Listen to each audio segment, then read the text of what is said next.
Muy buenos días, ¿cómo estás? Katy Fernández te saluda. Qué lindo saber que estamos juntos. Gracias por acompañarme. Y como siempre te invito a que traigas tu Biblia y a que oremos juntos antes de abrirla. Amado Padre Celestial, gracias porque estás con cada uno de nosotros y con cada uno de nuestros seres queridos. No queremos apartarnos jamás de ti. Guárdanos en tu paz. Y gracias, Padre, porque siempre deseas nuestro bien.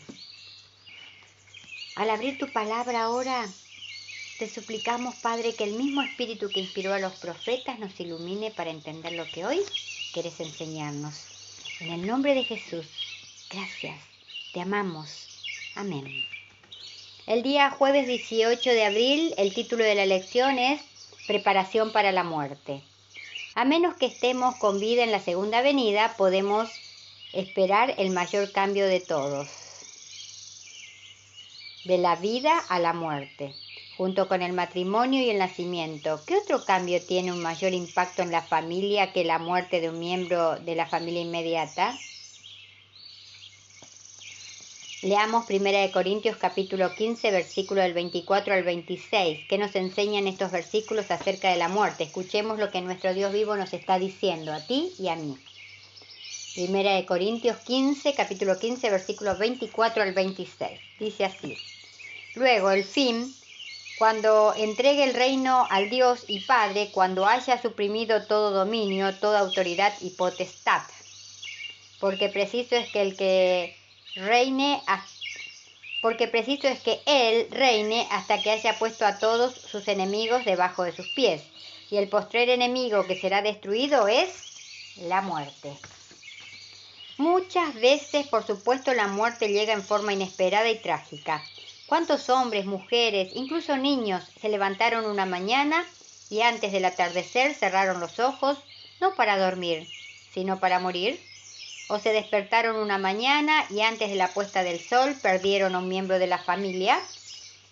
Más que asegurarte de estar conectado por fe al Señor y cubierto con su justicia a cada momento, no puedes prepararte para una muerte que no ves venir, ni tú, ni tus seres queridos. Por otro lado, ¿qué harías si supieras que solo te quedan unos meses de vida?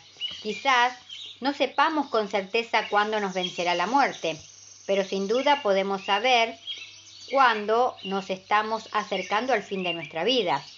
Por lo tanto, es indispensable que nos preparemos personalmente y como familia para lo inevitable. Leamos ahora Primera de Reyes, capítulo 2, versículo del 1 al 4. Parte de las últimas palabras de David a su hijo Salomón. ¿Qué lecciones podemos sacar de esto a fin de prepararnos para la muerte personalmente y para los miembros de la familia? Segunda de Reyes, capítulo 2, versículo del 1 al 4. Llegaron los días en que David había de morir y ordenó a Salomón su hijo diciendo: Yo sigo el camino de todos en la tierra. Esfuérzate y sé hombre. Guarda los preceptos de Jehová tu Dios, andando en sus caminos y observando sus estatutos y mandamientos, sus decretos y sus testimonios, de manera que está escrito en la ley de Moisés, para que prosperes en todo lo que hagas y en todo aquello que emprendas, para que confirme Jehová la palabra que me habló diciendo: Si tus hijos guardaren mis mandamientos, andando delante de mí con verdad en todo su corazón y de toda su alma, jamás, dice, faltará a ti varón en el trono de Israel. A primera vista podríamos razonar: qué gracioso, David, que asesinó a Urías después de dejar embarazada a su esposa en una relación adúltera, le dice a su hijo que ande en los caminos del Señor.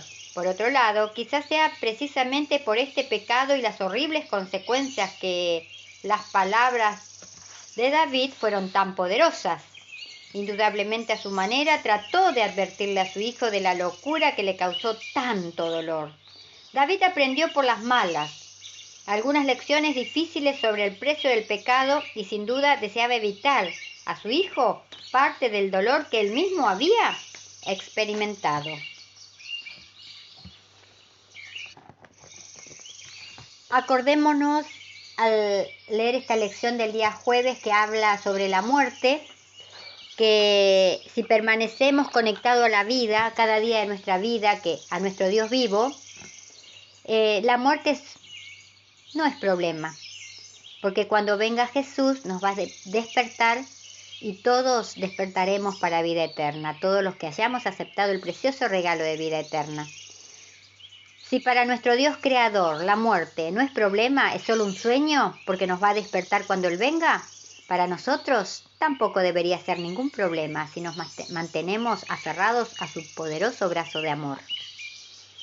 Pasemos ahora a la meditación de hoy, la receta de la victoria.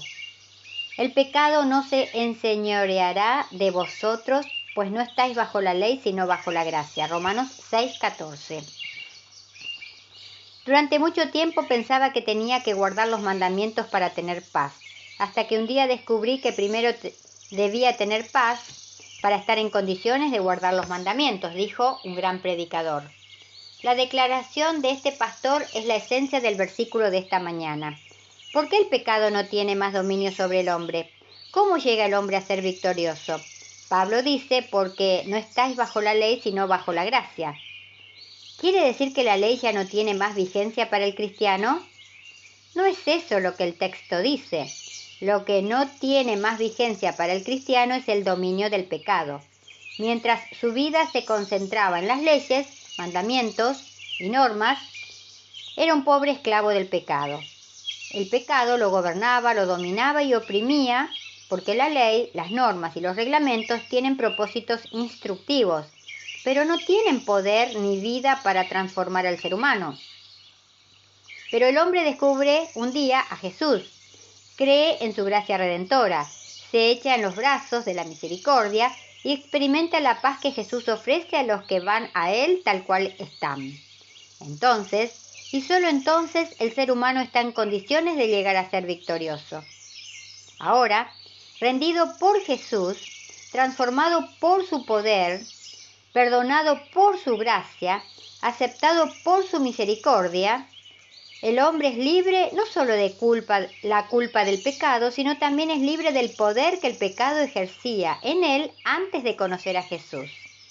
Porque ahora tiene en su corazón al Espíritu Santo, que le da las fuerzas para andar por los caminos del Dios Creador, le da las fuerzas para obedecer. A partir de ese momento, el ser humano empieza a caminar con Jesús. Y ya no es él quien vive, sino que es Jesús quien vive en él, por la presencia del Espíritu Santo. Ahora acepta la ley y la obedece porque sabe que ella es un reflejo del carácter de Dios. Que los mandamientos son consejos de vida que velan por su bienestar. Por lo tanto, no trata de esquivarlos ni de burlarlos o rechazarlos. No son ellos, no son los mandamientos los que rigen su vida. Es Cristo. Las leyes y los mandamientos y las normas son únicamente una revelación de la voluntad del Dios creador, del Dios vivo, del Dios todopoderoso para tu vida y para la mía. No salgamos de la casa hoy con miedo a pecar. Si hay algo de lo cual debemos tener miedo, es de lastimar el corazón de nuestro mejor amigo y Salvador, Jesús. Y recordemos, si nuestras palabras no ayudan, no confortan, no hacen bien o no alegran, que nuestro Dios Todopoderoso nos libre de pronunciarlas. Que tengas un muy bendecido día lleno de la paz de Dios. Y te invito para que mañana volvamos a encontrarnos, si Dios quiere. Y gracias, de verdad, muchas gracias, porque estás ahí, acompañándome.